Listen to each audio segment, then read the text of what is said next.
Assalamualaikum warahmatullahi wabarakatuh. Our group will present about our topic, which is terrorism. The presenters for this project is me, Nurain Adibah, FATIN NAJWA, and SYAZEA. American 11, are you trying to call? The cockpit is not answering their phone. Our number 1 has been staffed and our 5 has been staffed. I am going to call from Washington. I am in a situation with American 11, a possible hijack.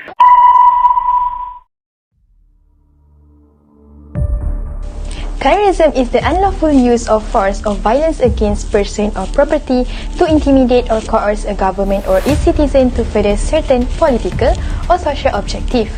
Domestic terrorism is based and carried out in the United States by American citizens acting on their own initiative. International terrorism, which is linked to foreign governments or groups, extend beyond the borders of our country. Terrorist attacks against Americans can happen anywhere in the world. According to the latest edition of the Global Terrorism Index, the number of people killed in the terrorist attacks around the world has decreased for the 5th year in a row. Last year, 30,826 people died, a 50.5% decrease from 2018 and a 59% decrease from 2014, when 33,438 people died. Despite the fact that Afghanistan and Nigeria saw the largest decreases in terrorism-related deaths in 2019, they remain the only countries with a death toll of at least 1,000 people. Last year, Afghanistan had 5,725 deaths, accounting for 41% of the global total, while Nigeria had 1,245 deaths. Burkina also had the 3rd highest death toll, and it was also the country with the largest increase in deaths last year.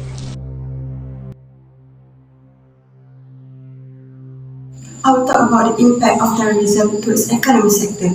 As we can see, the most high-profile terrorist acts is in the United States, Bangladesh, Iraq, France, and Istanbul. There are about 7,000 terror assaults that occurred between November 13, 2015 and July 2016. Since at least 2001, investors and businesses in the United States have had to cope with the reality and tragedies of global terrorism and the threat that has only grown years by years. With the human toll that are high nowadays, the economic damage is likely to be greater than most people think. Example cases that we know of: passenger jet smashed into the Pentagon on one morning, one passenger in Scanville, Pennsylvania brought down a Ford hijacked airliner bound for Washington DC. Also, we get to know from the market reaction that NYSE and NASDAQ remain closed until September 17, the longest shutdown since the Great Depression. Many trading brokerage and other financial firms had offices in the World Trade Center. The NASDAQ dropped 16%, and estimated $1.4 billion in value was lost during this period. So, terrorism is still primarily driven by violent conflict, with more than 97% of terrorist acts in 2021 occurring on war-affected nations. This year commemorates the 20th anniversary of the September 11th terrorist strikes. Nearly 3,000 people were killed as a result of the attacks, which seriously damaged or destroyed two of America's most recognizable symbols of financial and military might. The United States finished its 20-year war in Afghanistan, which was precipitated by the terrorist attacks less than 2 weeks ago on September 11. Even 20 years after September 11, the stock market is still vulnerable to a significant disturbance.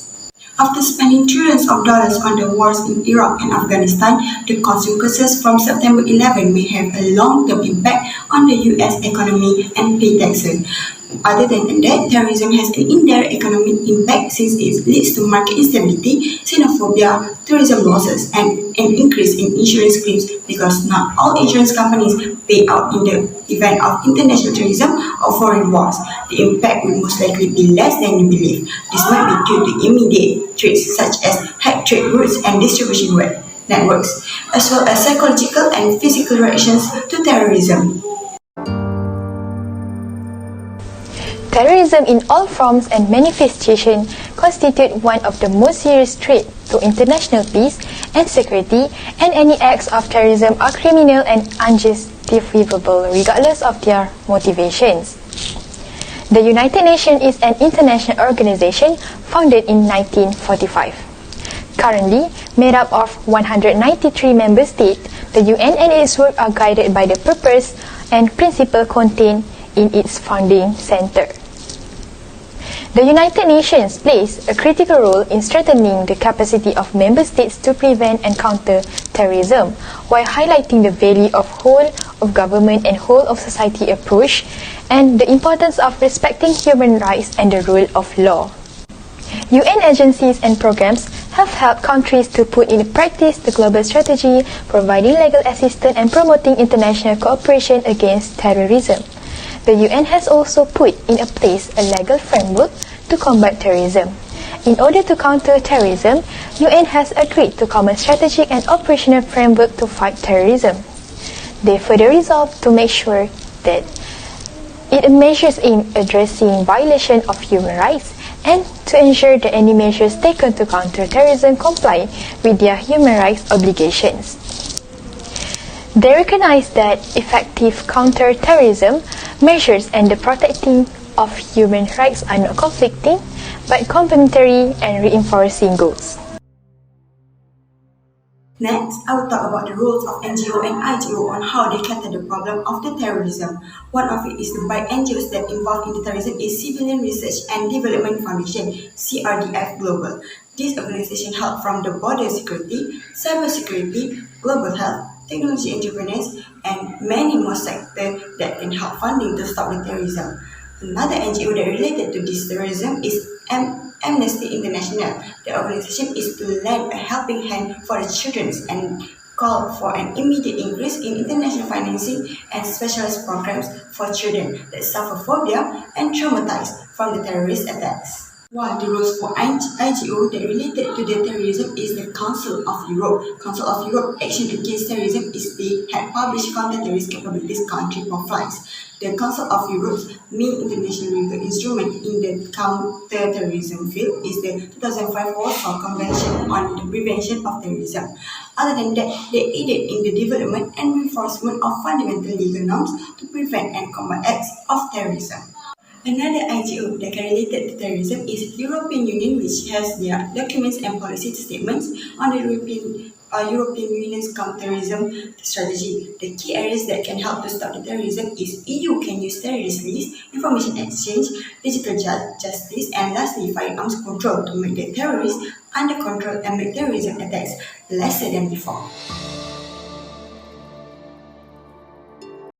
Now move on to my personal view of the issue. Terrorism poses a threat to humanity. In 2017, around 56 million people died worldwide, with an estimated 26,445 people dying as a result of terrorism. Terrorist activity, in contrast, varies a lot from year to year. 2017 may have been an unusually low or high year. When we examine the pattern over the last 2 decades, we can see that it ranged between 0.01 and 0.02% in the 1990s and early 2000. Increased to 0.08% in 2014 and then fall to 0.05% in the 2017. As a result, the number of terrorist deaths was rather high, though not the highest. Now, which countries are the most vulnerable to terrorism?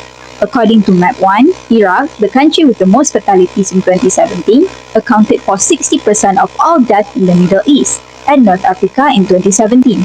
1/4 of all terrorist deaths occurred here. In the region, Iraq and Syria accounted for nearly 80% of all refugees and 1/3 of all refugees worldwide. Both South Asia and Sub-Saharan Africa, which saw high death rates in 2017, are in the same boat. The majority of the deaths in South Asia occurred in Afghanistan, although there were also large numbers in Pakistan and India. Nepal, like many other countries in the region, has none. Another goal of terrorists is to gain media attention.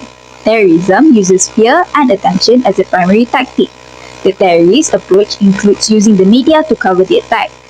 What's striking is how much more coverage there would be if the perpetrator had been Muslim. According to Chart 2, if the attacker was Muslim, attacks received 357% more attention on average across all media sources. For large outlets, the figure was even higher at 758%. One more fatality resulted in a 46% increase in average coverage. Increased coverage in particular, when the culprit is a Muslim, gives the public a distorted picture of US terrorism. Muslim perpetrated 12.5% of attacks in the US but received half of the news coverage. This type of behavior should be avoided since it can deepen society's anti-Muslim prejudice.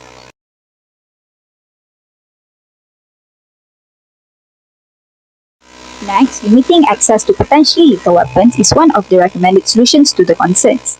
The EU goes to considerable measures to ensure that dangerous weapons do not end up in the hands of terrorists. The revised firearm guideline closes legal loopholes that allow terrorists to use reused weapons in attacks like the one in Paris in 2015.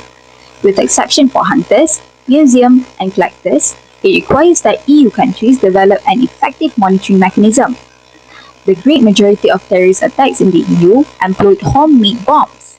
According to new regulations imposed by Parliament in April 2019, terrorists will have a hard time obtaining the chemicals required to build explosives.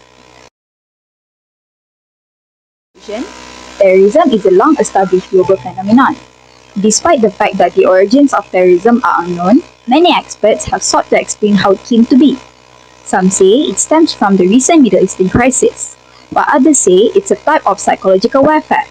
Terrorism has grown into a global problem that must be tackled from the start. In today's environment, it is a very real threat. The mere threat of a terrorist attack is enough to drive the people into a state of panic.